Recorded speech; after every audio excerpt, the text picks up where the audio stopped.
All right. Well, hello, everyone. Good afternoon. Welcome to our Humane at Home segment. And it's the first Friday of the month, so we all know what that is.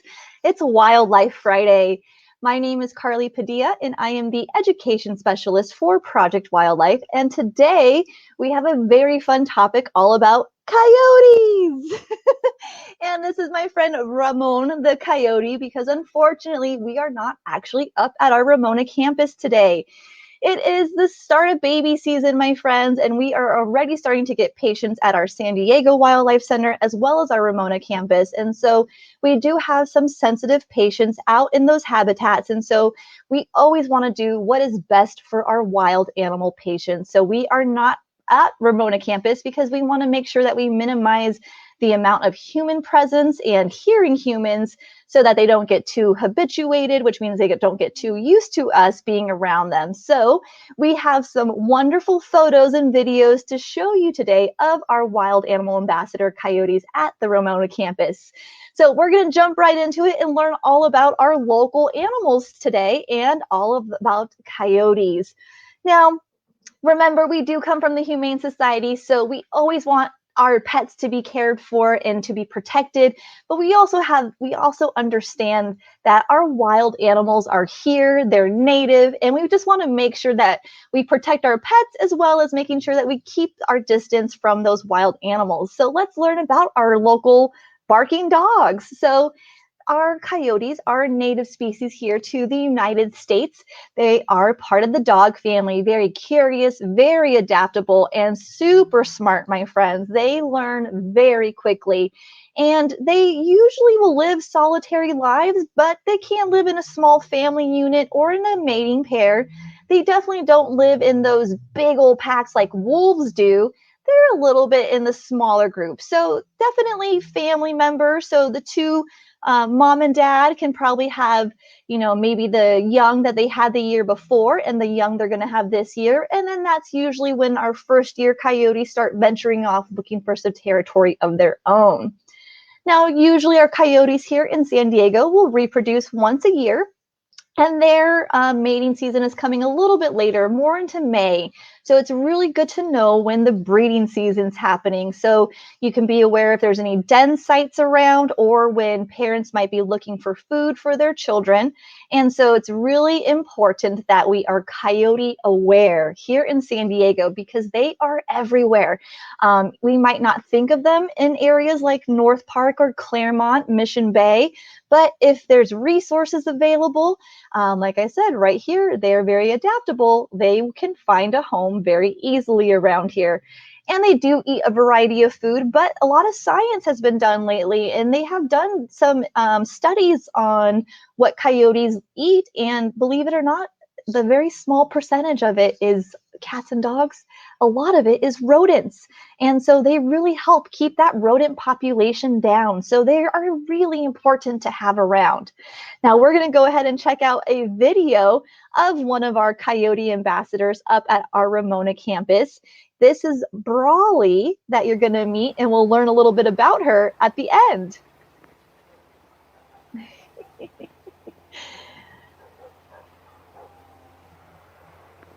So you'll notice that they look like dogs. So they're not quite that big.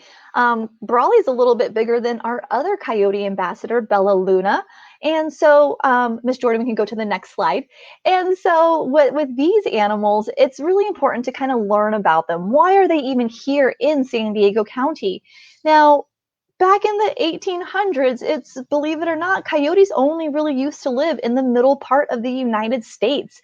However, some human impact started and some different environmental changes were happening. And unfortunately, one of their main competitors, wolves, their population started to dwindle because of humans, unfortunately, and therefore opened up territory for coyotes to move into. So as humans had that westward expansion, coyotes followed suit. So they're not dumb. They follow where those resources are, and they have learned to live in basically almost any environment that they can. So that is a big reason why coyotes are here.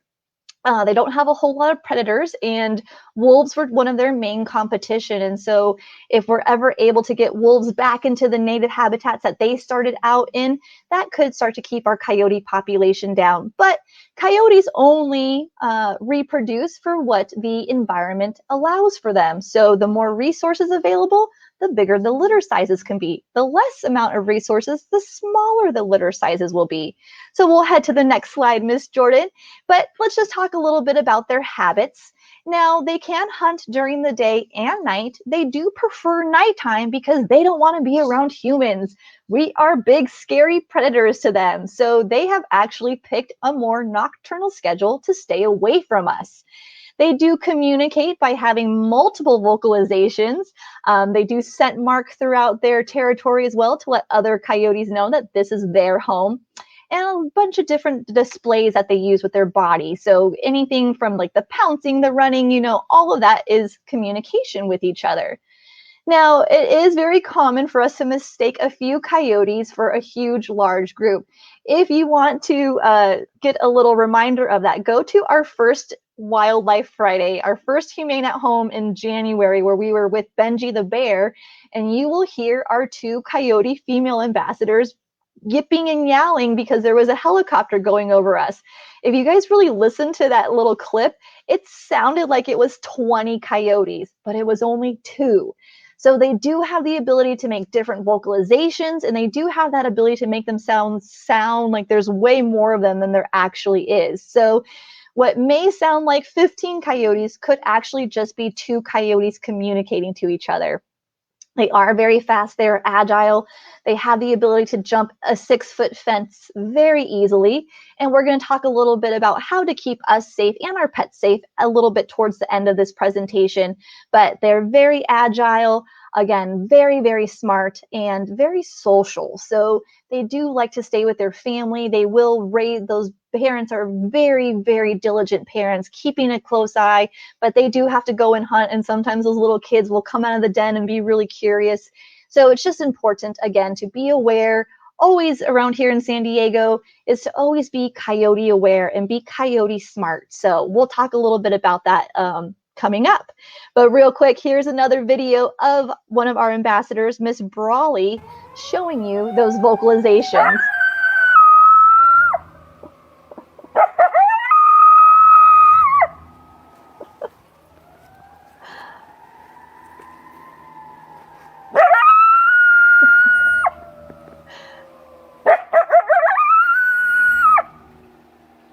Definitely got some good lungs on her. So you can imagine if there's 2 of them going crazy, it can sound like many. Now, like I mentioned a little earlier, coyotes are usually very wary of humans. We can be scary. So that bold behavior that we may see in some of the neighborhood coyotes, it's often a result of getting too used to people. It's called habituation. And sometimes that can be because they're being fed purposely, that people leave food out for them, or it might be unintentionally. So people, if you leave your cat food or your dog food out, or if there's a garden or fruit trees or compost pile, open trash cans, this is inadvertently teaching coyotes to be closer to humans. So they're, again, very smart, looking for those resources. If there's food, water, or shelter available, any wild animal is going to take advantage of that. So especially those smart ones. So we want to make sure that we're not purposely feeding them, which is highly illegal, or inadvertently feeding them. So we want to make sure that we're doing our part to not invite them into the area. So if you know anyone who is putting food out for these animals, that is a huge no-no. Maybe have a conversation with them at first and talk to them about the dangers of bringing coyotes closer to humans, because not only is that dangerous for humans, it's dangerous for the coyote. So we don't want them to be used to humans. We want them to keep that healthy fear of us. So we'll talk a little bit about what's called hazing as we come up a little bit. But let's look at another quick video. And this actually kind of shows how timid coyotes are at first. So Bella Luna had a birthday party, and this was her present. And you can see she has no idea what it is. So she's a little nervous. And then you'll see Brawley come in a little bit as well. But she gets her little piece of paper and says, "This is mine," and that's fun. But it kind of shows you that behavior. Watch a little bit closer, but look at how she's kind of scoping it out. She doesn't know what that is. Oh, and it's getting stolen by her friend. Or that is Bella, and Brawly is the lighter one. She got it. That's mine. So again, that kind of does show you a little bit. That's how timid they can be when they're checking something out for the first time. We can head to the next slide, Miss Jordan. There we go. So in the past, a lot of people thought the best thing to stop coyotes from being around was to get them removed. But not only, again, is that illegal in the state of California, is relocating wild animals, but all it does is just puts up a nice vacant sign for more animals or more coyotes to come in. So like I mentioned, if there's resources available, that's only going to encourage them to come around. So it's also has many studies have been done. And so despite all the efforts trying to get rid of coyotes, it just has done the opposite. It has only increased those resources. So what happens when resources are available? Litter sizes are bigger and those babies are more successful at going from young to adulthood. So it's not the best thing to trap and relocate or do anything worse than trapping two coyotes. Really, really what you want to do is just make sure that the coyotes that are in the neighborhood do have that healthy fear of humans. Again, no feeding them, but if those resources are there, they can have more babies. So keep the resources minimal. Let them go and hunt those natural prey resources that they're supposed to be going for. And that will keep those litter sizes at a more normal size.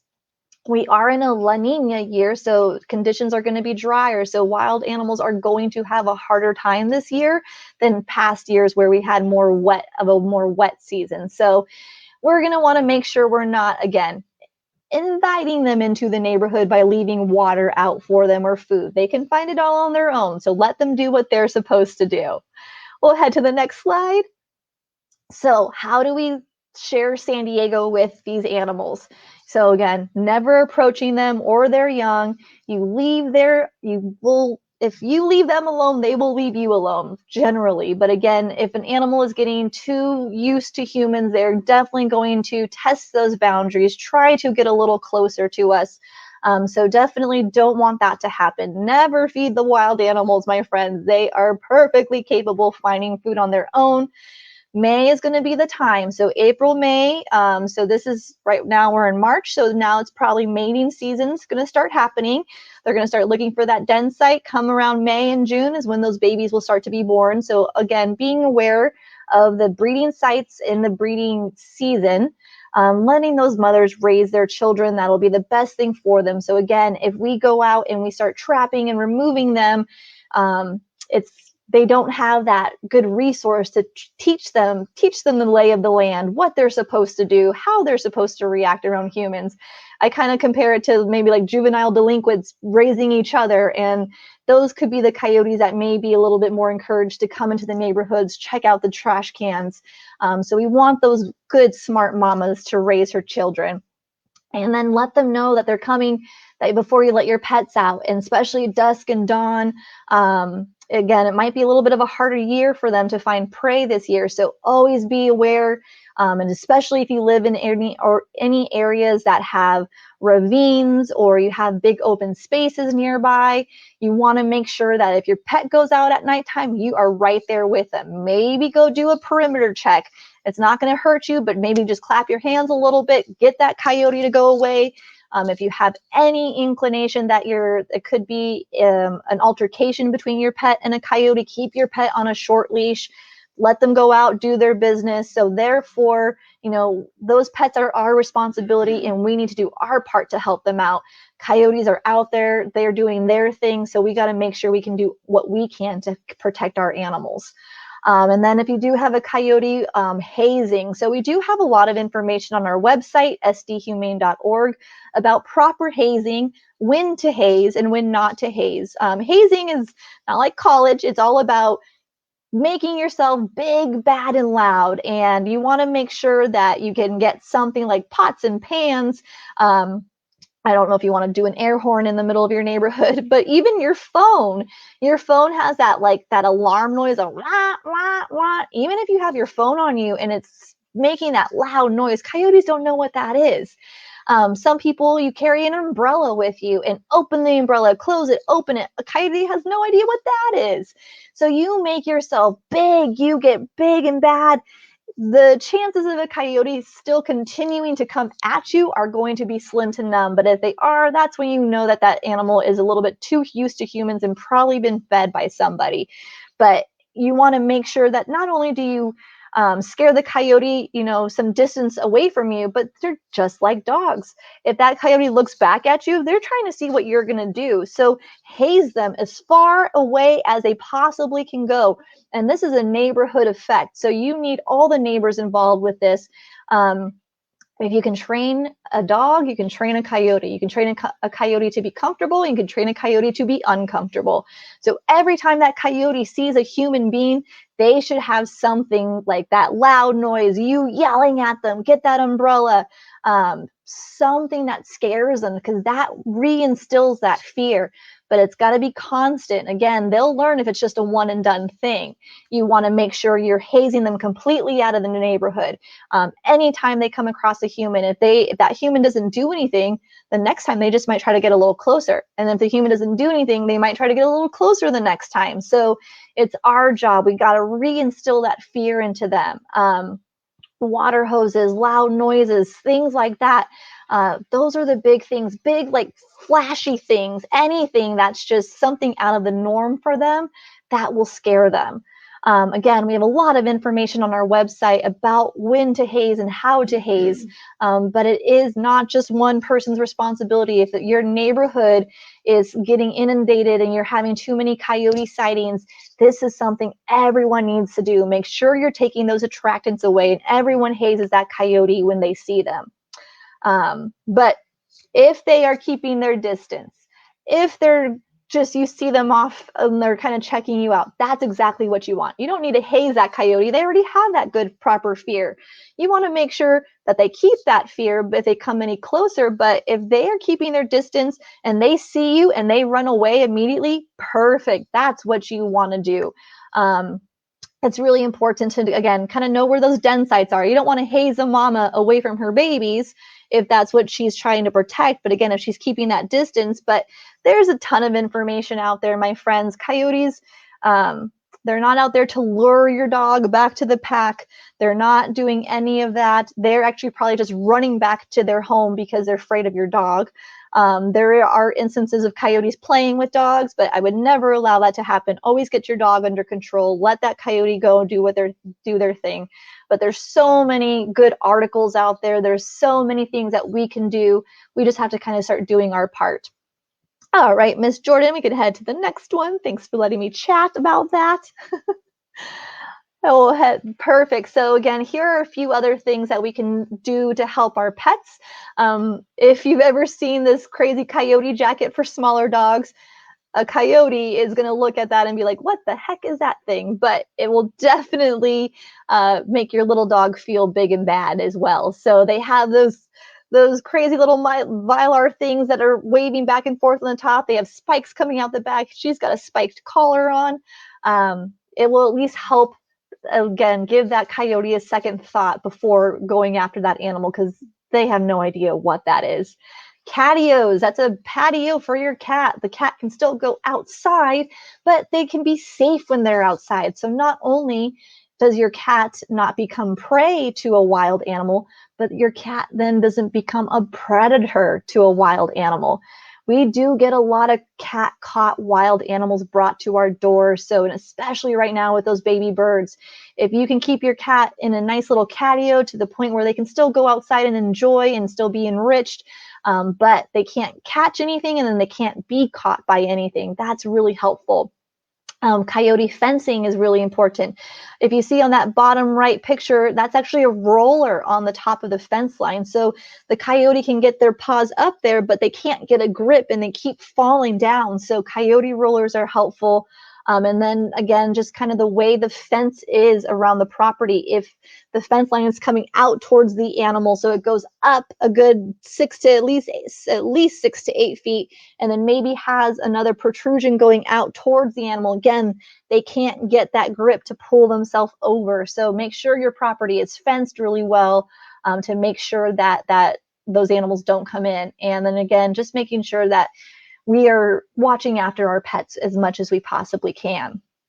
All right, Miss Daria, oh my gosh, Miss Jordan, we can go to the next one. All right, so like I mentioned, unfortunately, we can't be up there with our lovely ladies, but maybe sometime we can. And so you are looking at Brawley.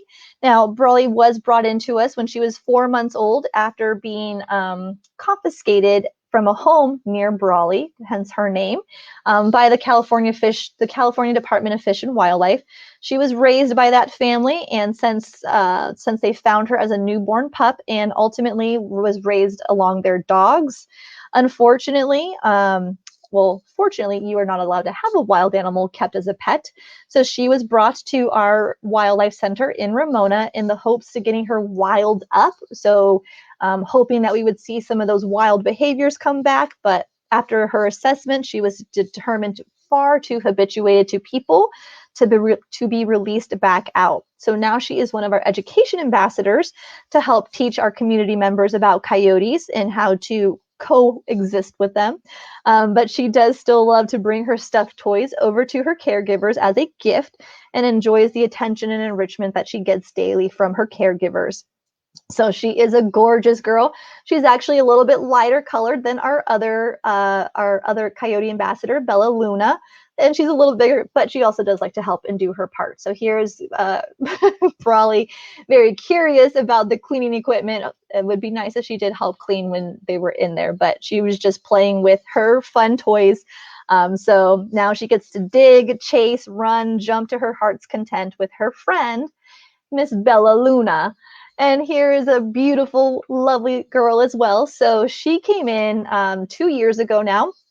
She was found near Tierra Santa, and we think that mom was moving her pups from one den to the other, and might have been spooked by the people who were in the hiking trail, and they found this pup all by herself.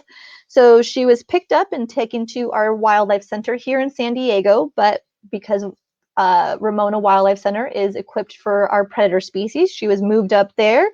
And then they tried to integrate her with a group of other orphans, but unfortunately, Bella just remained alone for too long, so she just became too used to humans and lost her wild disposition.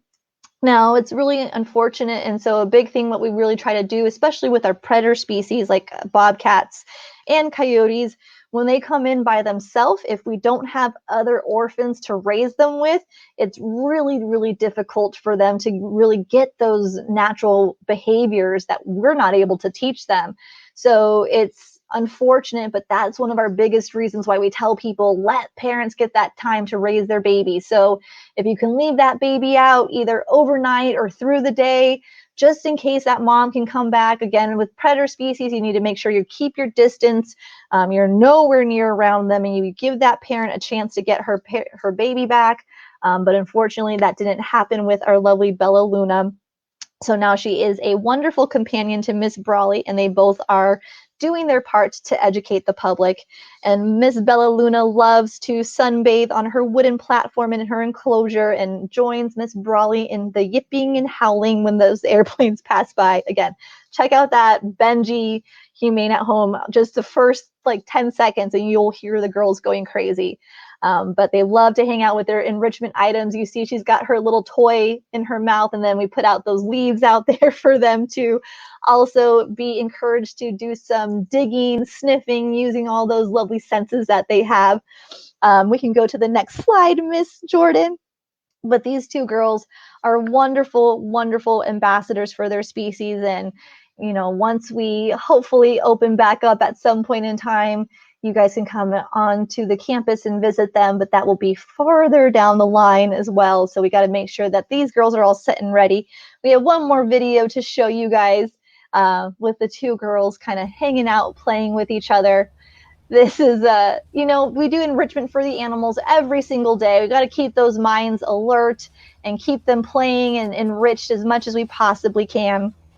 But again, truly wild at heart. Although she's playing with a toy, they have unpredictable behavior, just like their wild cousins their wild cousins have out in the wild.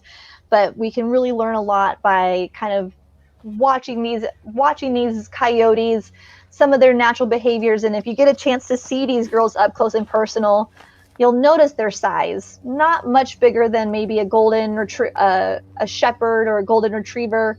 But very curious, very adaptable, very helpful in the wild as well.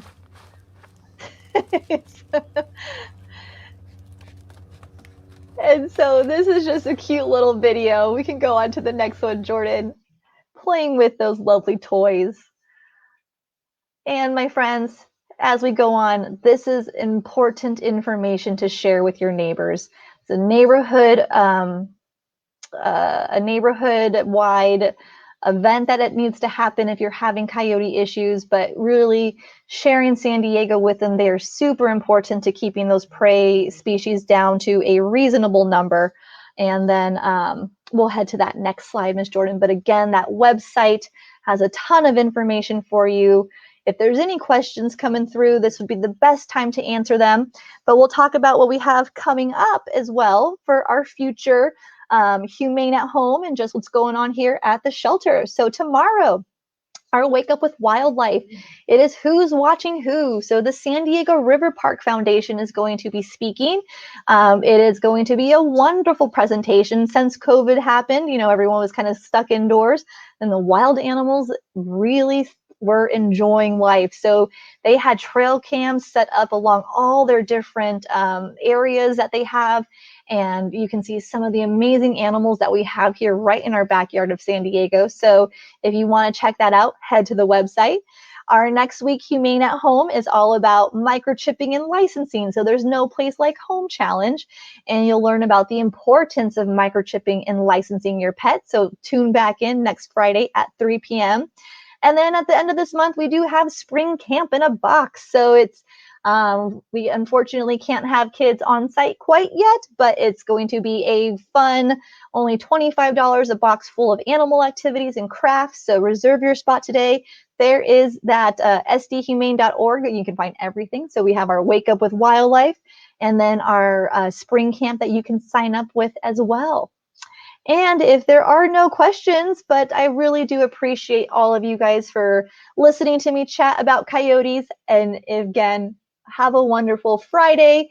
Enjoy. Look at, she's sticking her tongue out. I believe that is Brawley sticking her tongue out at you guys. So have a wonderful Friday, my friends. Enjoy your weekend. And again, be aware, breeding season, baby season, and say bye to Ramon right over here, my lovely, handsome stand-in for today. Thank you guys. Have a wonderful rest of your day. Tune in next Friday.